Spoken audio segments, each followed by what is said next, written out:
guys, for today's video guys, sabaw day taog ka ng leftover na guys, isda. Pero tilapia ra jud ni ang amo ang guys. Para lang naisabaw si Bibi Anika guys. Ayan. Gihimay-himay na ni ninay niya pagkahuman, nagpabukal na ko diri og ininit with tanglad. Ayan. So karon napo diri si Bibi Anika naglaroy-laroy to ara Hi. Pagkahuman guys, sa ta guys, haros tag kamunggay.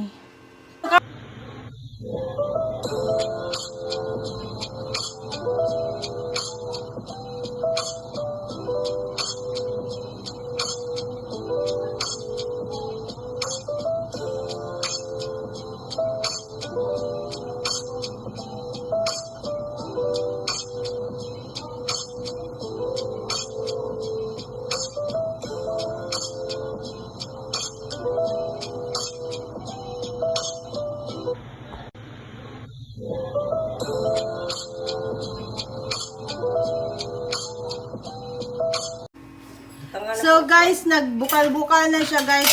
Gilunod na ni Ninay ang guys, tilapia, unya, sibuyas. Siyempre ato nang ilunod ang kamunggay guys. Mawad yun nilami. Pag sinabaw guys, lamian dyan kung sinabaw nga ka ng prito. So dili kay kuyon aning kuan. Sinabaw na kuan. Unless lang guys kung kanang isda sa bato kay presko pa kaayo ba. So ana na siya. Mahilig man gud ang bata og kuan sabaw. Siyempre kay nagbukal-bukal naman ato na ni siyang tilawan.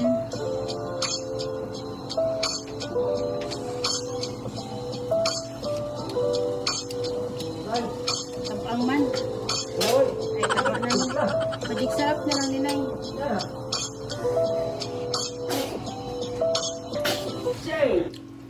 So, kulang man siya og kuan. Dagdagan na to og murot pa lang.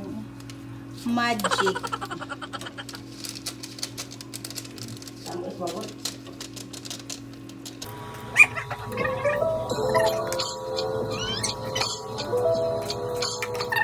So, lami kaayo guys. So, mga unat ha.